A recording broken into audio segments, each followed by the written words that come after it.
ನಮಸ್ಕಾರ ಸ್ನೇಹಿತರೆ, ನಮ್ಮ ಚಾನಲ್ಗೆ ಸ್ವಾಗತ. ಇಂದು ನಾವು ಮಾತನಾಡೋದು ದಾವಣಗೆರೆಯಲ್ಲಿ ನಡೆದ ಒಂದು ಹೈ ವೋಲ್ಟೇಜ್ ರಾಜಕೀಯ ಡ್ರಾಮಾ ಬಗ್ಗೆ. ಈ ಘಟನೆ ಈಗ ರಾಜ್ಯ ರಾಜಕೀಯದಲ್ಲೇ ಭಾರಿ ಚರ್ಚೆಗೆ ಕಾರಣವಾಗಿದೆ. ದಾವಣಗೆರೆ ಉಪಚುನಾವಣೆ ಪ್ರಚಾರ ವೇಳೆ ಪ್ರದೀಪ್ ಈಶ್ವರ್ ಅವರಿಗೆ ಚಪ್ಪಲಿ ಪೊರಕೆ ಪ್ರದರ್ಶನ ಮಾಡಲಾಗಿದೆ. ಹೌದು, ಇದು ಸಾಮಾನ್ಯ ಘಟನೆ ಅಲ್ಲ.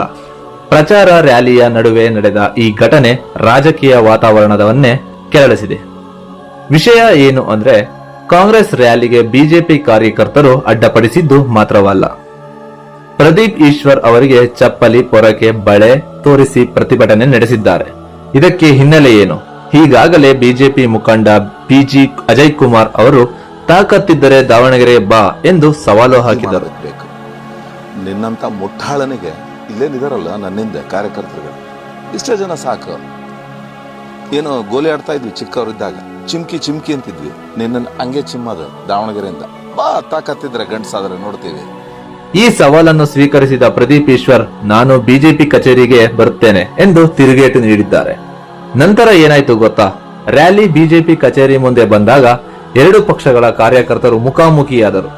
ಪರಿಸ್ಥಿತಿ ತೀವ್ರಗೊಂಡಿದ್ದು ಚಪ್ಪಲಿ ಎಸೆದ ಘಟನೆ, ಘೋಷಣೆಗಳು, ಗೋ ಬ್ಯಾಕ್ ಪ್ರದೀಪ್ ಈಶ್ವರ್, ಮತ್ತೆ ಕಾರಿನ ಮೇಲೆ ನಿಂತು ಸವಾಲು ಹಾಕಿದ ಪ್ರದೀಪ್ ಈಶ್ವರ್, ಇವೆಲ್ಲವೂ ಒಟ್ಟಾಗಿ ಸನ್ನಿವೇಶವನ್ನು ಇನ್ನಷ್ಟು ಉಗ್ರಗೊಳಿಸಿತು.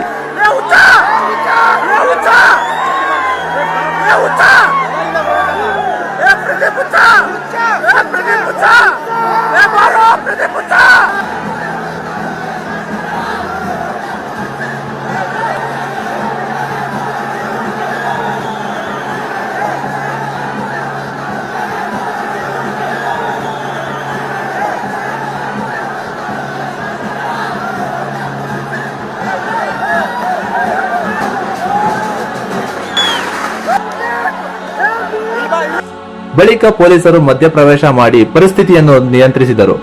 ಆದರೂ ಆ ಘಟನೆ ರಾಜಕೀಯ ವಲಯದಲ್ಲಿ ದೊಡ್ಡ ಚರ್ಚೆಗೆ ಕಾರಣವಾಗಿದೆ. ಘಟನೆ ನಂತರ ಪ್ರದೀಪ್ ಈಶ್ವರ್ ಹೇಳಿದ್ದಾರೆ, ಇದು ಬಿಜೆಪಿಯ ಸಂಪ್ರದಾಯ, ನನ್ನನ್ನು ಅವಮಾನಿಸಿದ್ದಾರೆ. ಇನ್ನೊಂದೆಡೆ ಬಿಜಿ ಅಜಯ್ ಕುಮಾರ್ ಪ್ರತಿಕ್ರಿಯಿಸಿದರು, ಇದು ಕಾಂಗ್ರೆಸ್ನವರೇ ಮಾಡಿದ ಹೈಡ್ರಾಮಾ ಎಂದು ಆರೋಪಿಸಿದ್ದಾರೆ. ಹಾಗಾದ್ರೆ ನಿಜ ಏನು? ರಾಜಕೀಯ ಸ್ಟಂಟ್ ಅಥವಾ ನಿಯಂತ್ರಣ ತಪ್ಪಿದ ಪ್ರತಿಭಟನೆನಾ? ಈ ಪ್ರಶ್ನೆಗಳಿಗೆ ಉತ್ತರ ಇನ್ನೂ ಸ್ಪಷ್ಟವಾಗಿಲ್ಲ. ಮುಂದಿನ ದಿನಗಳಲ್ಲಿ ಈ ಪ್ರಕರಣ ಯಾವ ತಿರುವು ಪಡೆಯಲಿದೆ ಅನ್ನೋದರ ಬಗ್ಗೆ ಕಾದು ನೋಡಬೇಕಾಗಿದೆ. ನಿಮ್ಮ ಅಭಿಪ್ರಾಯ ಏನು? ಕಾಮೆಂಟ್ ನಲ್ಲಿ ತಿಳಿಸಿ. ವಿಡಿಯೋ ಇಷ್ಟ ಆದರೆ ಲೈಕ್ ಮಾಡಿ, ಶೇರ್ ಮಾಡಿ. ನಮ್ಮ ಚಾನಲ್ ಅನ್ನು ಸಬ್ಸ್ಕ್ರೈಬ್ ಮಾಡೋದನ್ನ ಮರಿಬೇಡಿ. ಧನ್ಯವಾದಗಳು.